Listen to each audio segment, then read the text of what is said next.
और दूसरे टेस्ट के हवाले से बात करेंगे। हमारे साथ मौजूद हैं साबिक क्रिकेटर मोहम्मद उवैस। उवैस साहब, बहुत शुक्रिया आपके वक्त। उवैस साहब, खबरें ये आ रही हैं कि यासिर शाह की जगह जो है वो मोहम्मद नुमान को चांस दिए जाने का इम्कान है, लेकिन आपको लगता है जिस तरह की पिच पहले टेस्ट मैच में थी वो सपोर्ट करेगी स्पिनर को?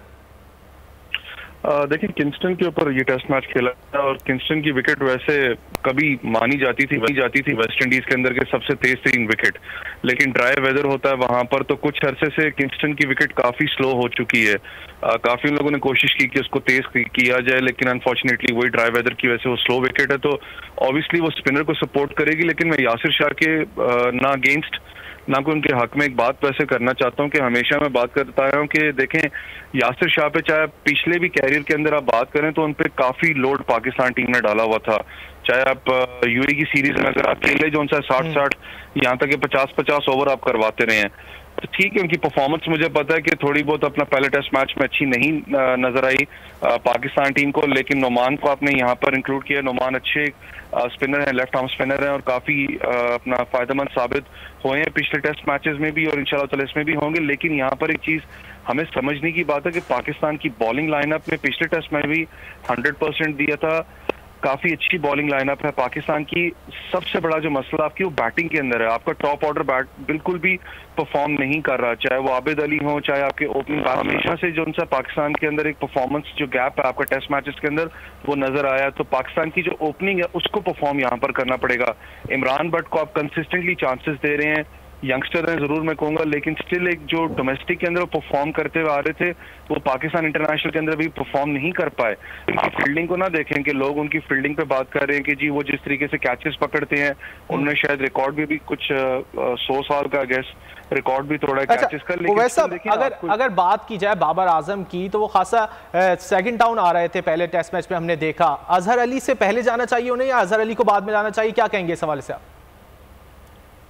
देखिए, इस वक्त तो आपने ऑब्वियसली आपका डू एंड डाई सिचुएशन है क्योंकि आपने सेकंड टेस्ट मैच जीतना ही है। पहला जिस तरीके से आप हारे हैं तो आप बैटिंग ऑर्डर के अंदर तो मैं कहूंगा कि बाबर आजम क्योंकि ऐसे लीडिंग पाकिस्तान के फेस हैं, पूरी दुनिया को पता है, और बाबर आजम वन डाउन भी आपको पता है बैट कर लेते हैं, ओपन भी कर लेते हैं। टेस्ट मैचेस में तो ओपन नहीं करते रहे, T20 में करते रहे हैं।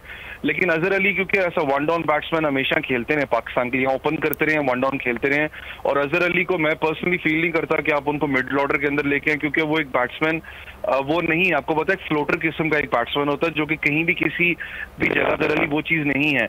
वो ऊपर ही खेलना पसंद करते हैं और ऊपर ही खेलेंगे। लेकिन फिर स्टिल मैं आपको कहूं कि आपकी जो ओपनिंग डिपार्टमेंट और खास करके जो वन डाउन पोजीशन आपको उसको मुस्तहिक करना पड़ेगा क्योंकि एवरीडे आप बाबर आजम या मोहम्मद रिजवान पे आप डिपेंड नहीं कर सकते।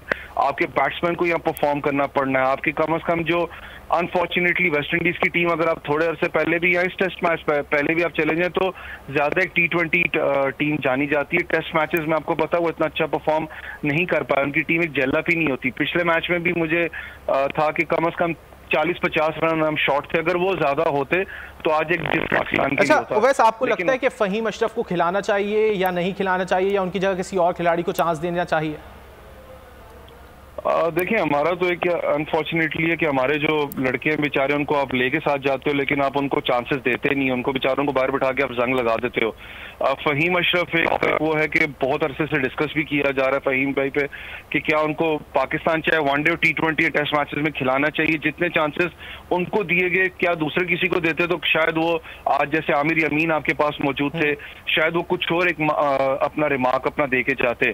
लेकिन unfortunately as an allrounder position आप उनको देखते हो क्योंकि वो बॉल भी कर सकते हैं, स्कीडी फास्ट बॉलर हैं, विकेट्स भी लेते हैं। बैटिंग के अंदर आपने देखा होगा कि वो चीज आपको अभी तक फहीम अशरफ मैन सिवाय वो जो उस तरह परफॉर्म नहीं कर सके। बहुत शुक्रिया उवैस साहब, आपने वक्त निकाला और हमसे गुफ्तगू करी।